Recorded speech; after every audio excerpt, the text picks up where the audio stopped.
Well, it's probably a little silly, but one of my favorite things to do is clean the lathe after I've used it. It goes from looking so horribly messy to not in bad shape at all really quickly. And I just like the rhythm maybe of doing machine maintenance. So I'm going to take the four-jaw chuck off because it does rarely get used. It's filled with chips, and since it's going to be stored again, this is a good chance to give it some oil. I don't know if this is necessarily the best oil to use or not. This is just spindle oil. The Velocite. I could use whey oil, which is stickier. These don't seem to be particularly prone to rusting when I use it.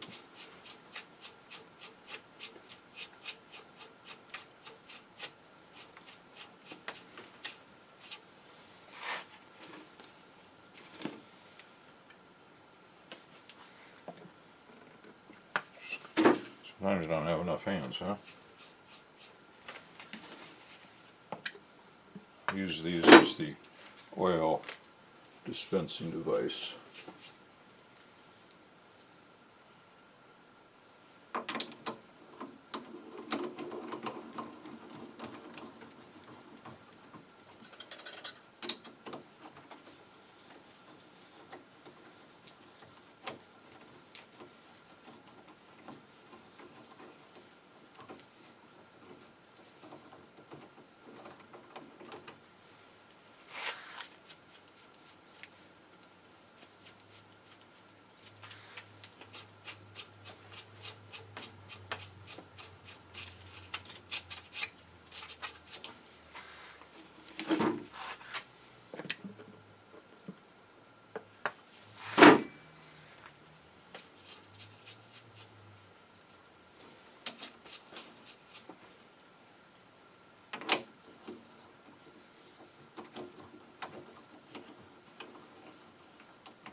Last one.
Okay, so now I'm going to put it in back here, and yes, I know that's dangerous, but I'm just going to see if it takes a gentle pull.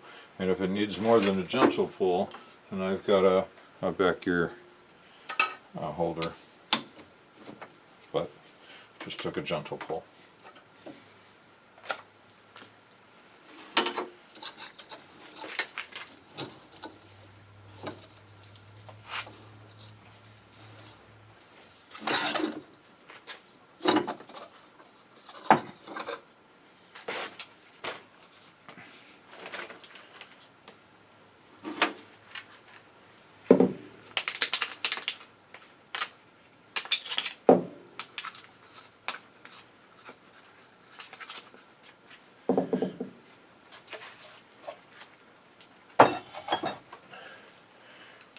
This is a backing plate I use for it,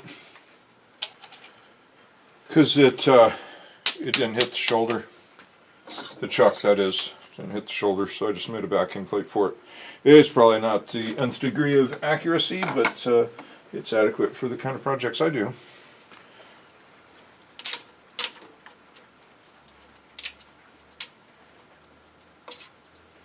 I thought about getting, there's guys that 3D print end caps. I don't think I've bought one. I like to always just have a chuck on it, because I like looking at it. The lathe, that is.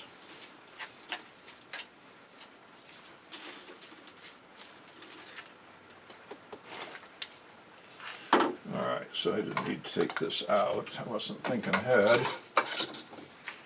I want to put this chuck back on.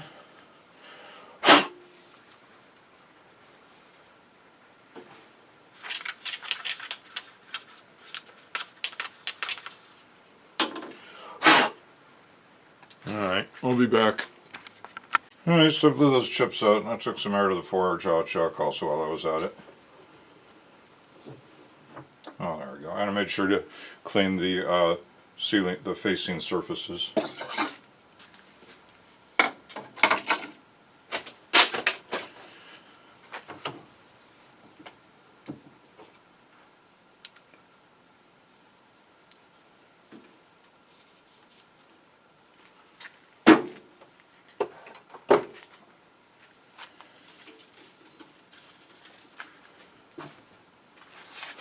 Take the tailstock out. Well, it might pop loose. Oh, wait, some of them I got to loosen my. Oh, this. No. Some of them I got to loosen this homemade thing that holds the digital readout scale. Oh, you don't even see what I'm doing. It's all right. I was just removing the chuck from the tailstock.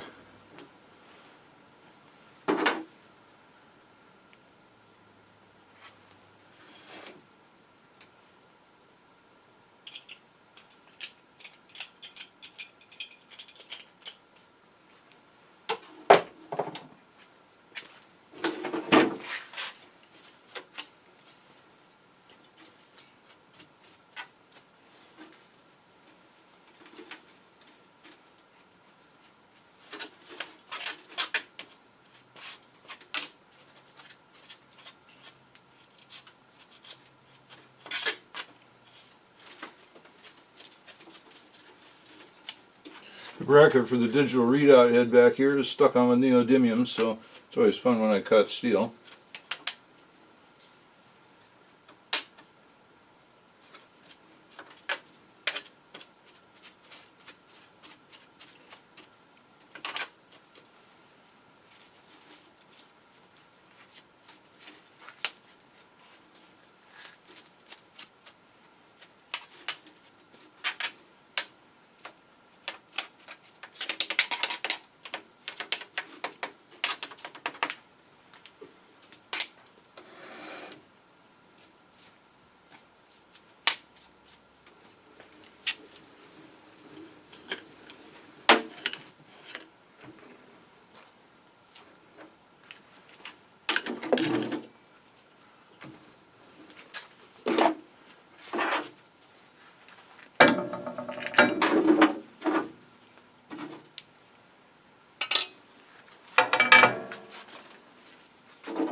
It's whey oil.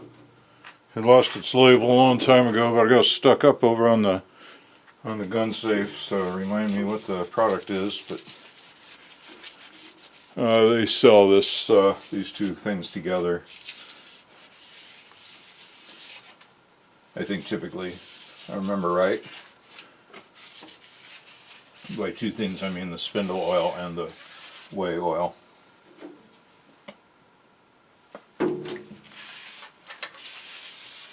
I like to make sure you get underneath the whey.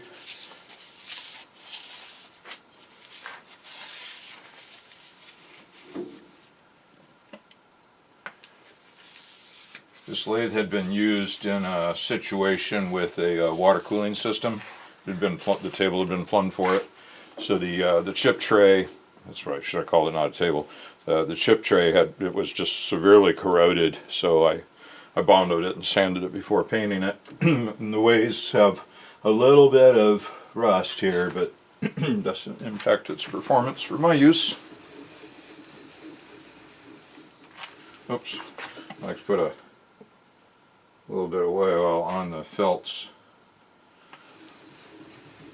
There we go.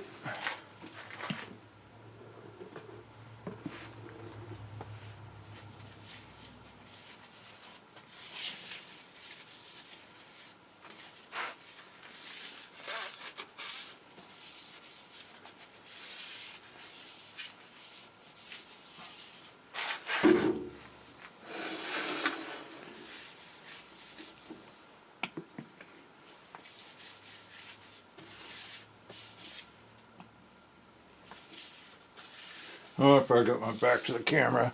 Just doing down here at the end. Okay. So that's done. I was thinking about doing the cross slide. But maybe next time. There's a chip. I think there's a chip stuck underneath the gib. I could feel it. But I think that's good enough for this cleaning for now. And I should probably check the apron oil level too. I think I did recently. But we could do that right now. If I can spot the right tool.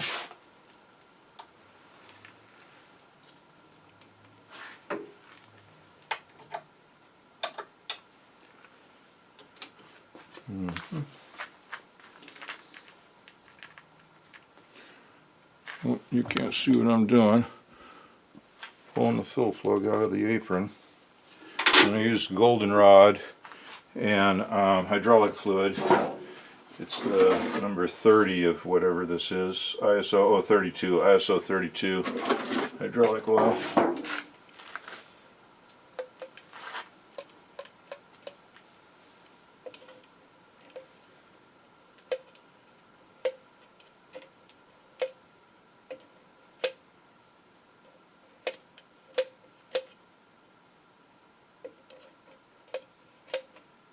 Yep, guess that's good. Well, we're going to have to refill that soon.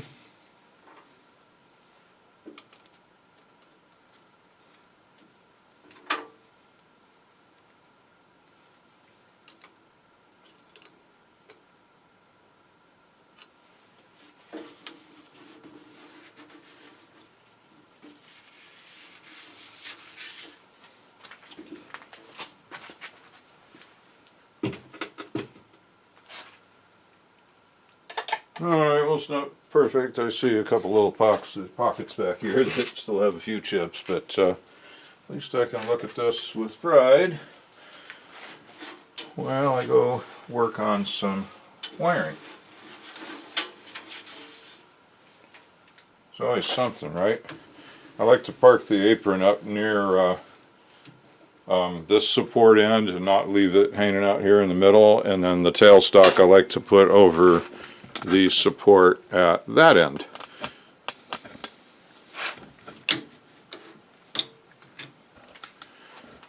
So there it is, clean, ready for the next project. Okay, thanks guys, bye, and gals.